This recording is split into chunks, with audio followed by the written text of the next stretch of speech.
بسم الله الرحمن الرحيم. dalka Soomaaliya wuxuu Ilaahay ku galadeystay nicmooyin fara badan oo ay ka mid tahay dhulbadeed aad u baaxad weyn, kheyraad badanna leh, istiraatiiji ahna maadaama dunida oo dhan ay isku xirto.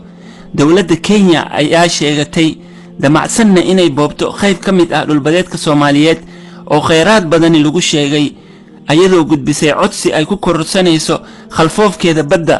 dadweynaha Soomaaliyeed oo ku dhaqan dalka gudihiisa iyo dibaddiisa ayaa arrinkaas si xooggan uga horjeestay, cadaadis aad u far badanna saaray dawladda oo ay uga dhiidhiyeen sheegashada xadgudubka ah ee dawladda Kenya. kacdoonkani wuxuu ahaa kacdoon miro dhal ah oo abuurtay dadaal wadareed oo dacwad ka dhan ah boobka Kenya laga gudbiyey, taasna waxay u horseeday inay dacwadda gaarto maxkamadda caalamiga ah ee cadaaladda adduunka ee ICJ.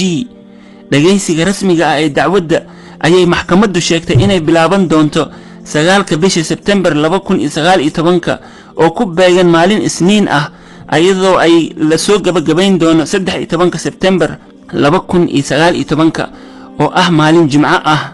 dawladda Kenya oo ka walaacsan arrinkan ayaa amartay ama ugu baaqday warbaahinteeda inay mowqif midaysan ka qaataan muranbadeedka u dhaxeeya ayaga iyo dalka Soomaaliya. anagana waxaan la gudboon inaan sidaa si ka fiican mowqif midaysan oo dawladnimo leh oo ay u wada dhan yihiin maamul goboleedyada, axsaabta siyaasadda, ilaamaha sharci dejinta hadduu Ilaah yiraahdo. markay arrimahan oo kala jirto, khilaafka yaryar ee in dhex yaal waxaa ka sara mara danta guud ee ilaalinta hantida iyo masiirka aayaha dalkeena. waa inaan ku dhaqannaa halqabsigii ahaa haddaanan indhaha iska arki karina, bal uun isgarab socda oo isu garab socda danta guud ee dalkeena hadduu Ilaah yiraahdo. sidoo kale warbaahinta Soomaaliyeed oo ah afka ummadda ay ku hadasho waa inay mowqif midaysan ka qaataan difaaca dhulbadeedka Soomaaliyeed, yareeyaanna warxumata shiilka iyo cadaadiska ay laablakaca iyo caadifada hogaaminayso. shacabka Soomaaliyeedna waxaan ku boorinaynaa in uu kacdoonkoodii ahaado kacdoon edeb leh oo asluub iyo khasdi leh, joogteeyaana feejignaantooda ku aadan ilaalinta hantida dalkeena. haddii taas la helo, waxaa hubaal ah inay u horseedayso in falceliska dalka Kenya uu noqdo mid ixtiraamaya madax bannaanida, wadajirka, dawladnimada dhulka Soomaaliya hadduu Ilaah yiraahdo.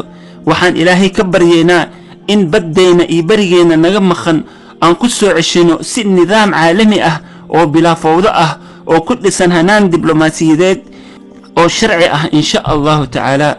ilaahow dacwadan guusheeda dalkeena si ay gaashaan adag ugu noqoto kuwa u hanqaltaaga kheyraadka dalkeena. aamiin. baasi xaaji busuri TV-ga caalamiga ah Universal. jazaakumullahu khayran.